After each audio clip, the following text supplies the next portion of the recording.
Depression is the leading cause of health burden, yet we haven't made a single dent yet in treating it.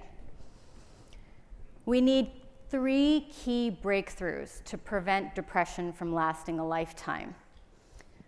Some of the cool things coming out now are repurposing psychedelics, or figuring out how to understand shared mechanisms so Me Too drugs can come out. But most of that work is transactional. Kids who come to see me try a medication, it works or it doesn't work. We try something else, it works or it doesn't work. We try yet another thing, and the story continues. How do we move from the transactional to the transformational in the business of treating depression, or potentially even preventing it from lasting a lifetime? We need better treatments for people living with depression that predict and track outcomes.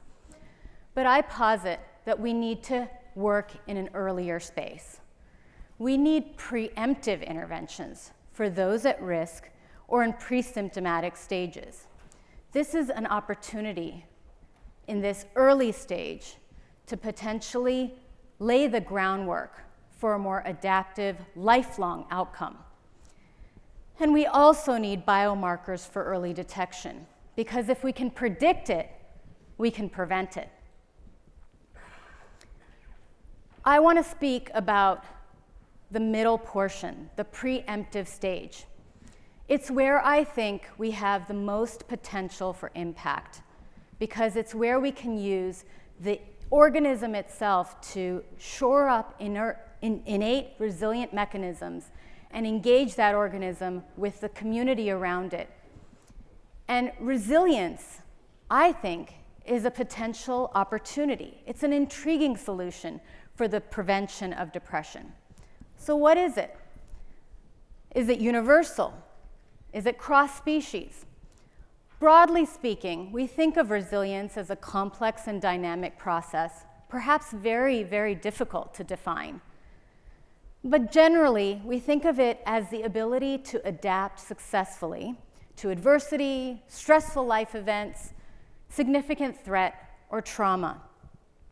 What we recognize is that it does fall on a continuum, and it can be cultivated with a potential for change across the lifespan.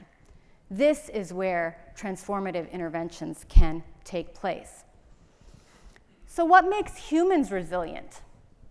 What makes you resilient? Is it meditating? Is it keeping a positive attitude?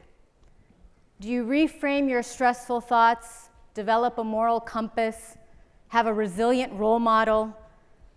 Do you use active coping strategies to cope with stress? Establish and nurture a supportive social network, or prioritize your physical well-being? Do you train your brain? And play to your strengths. Any number of these strategies are known and effective. It's not rocket science. These strategies themselves aren't rocket science, but the science behind them is largely unknown or undiscovered. And so for me, this is the space where the brain and the mind intersect. And I would like to talk to you specifically about training the brain and the opportunity when we establish and nurture a supportive social network to reinforce our inherent capacity for adaptation to stress. Recently, we discovered in a group in Mount Sinai discovered that there's an important gene that targets a network of genes. And if overexpressed in the prefrontal cortex, in fact, leads to a series of events that can actually result in behavioral resilience in a mouse.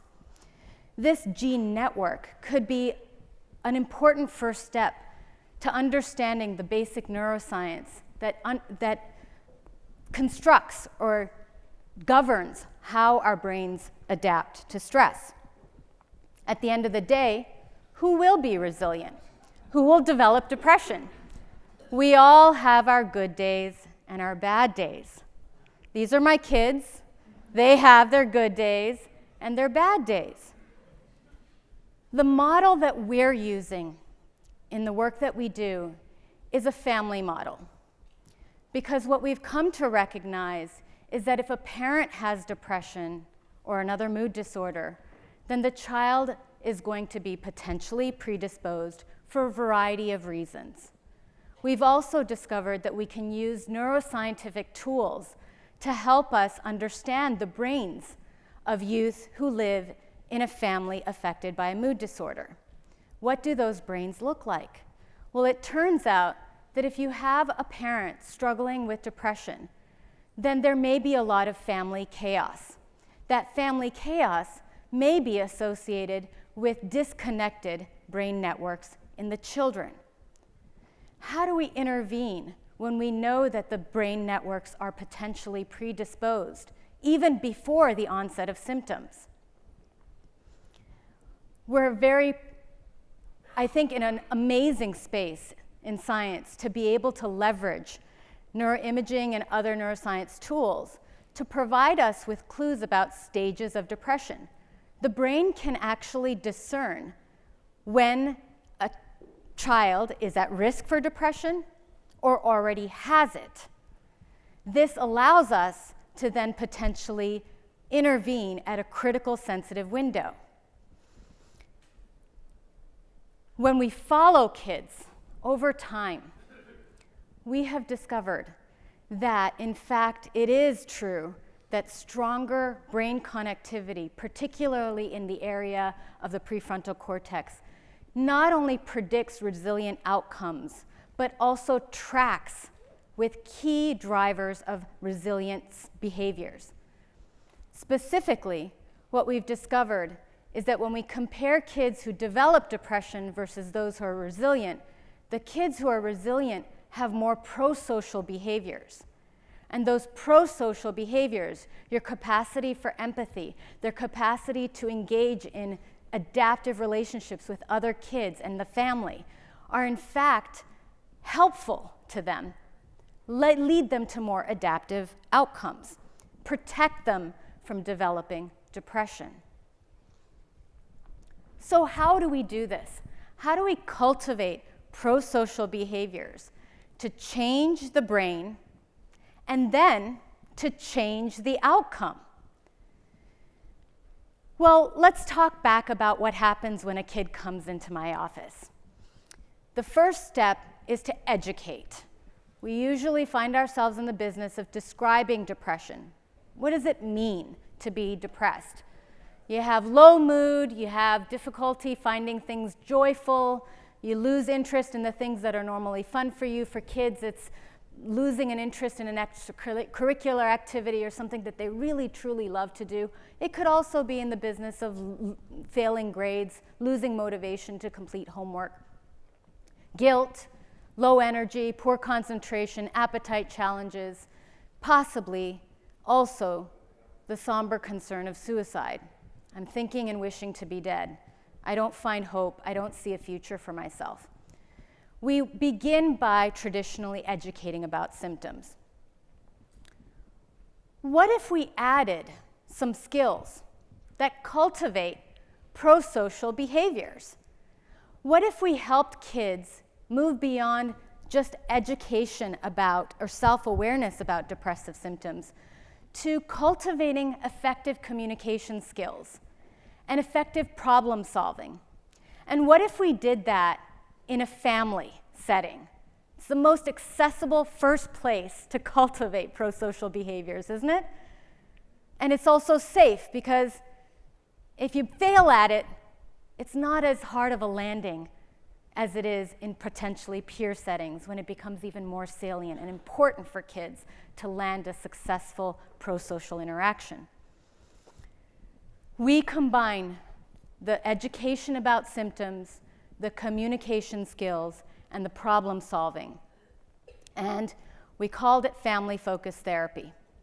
And what we wanted to do is understand whether we could, by comparing family-focused therapy just to standard education alone, whether we could change the behavior, change the brain, and then change the outcome. What did we find?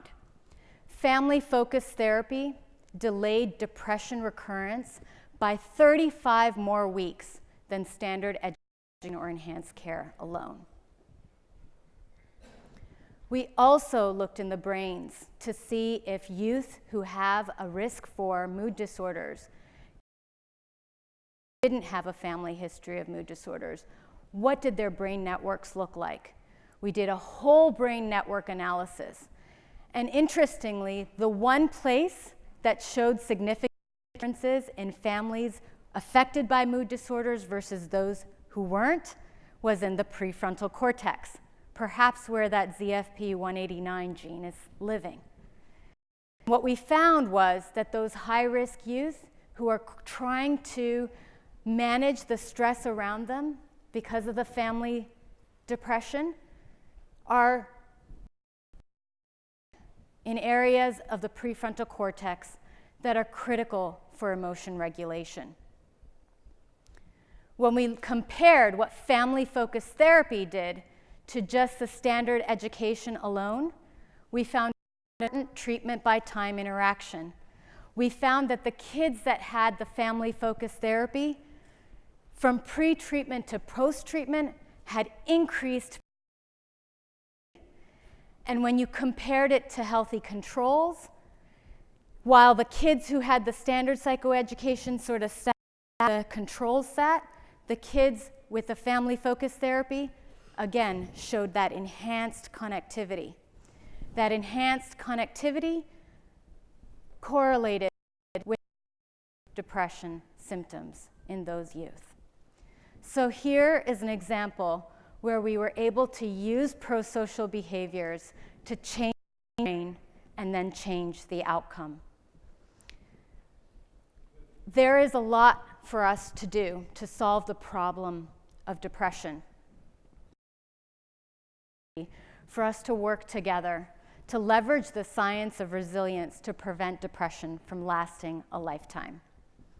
I'd like to acknowledge our village, because it really does take a village to do this work. And thank you for your time. I look forward to our discussions.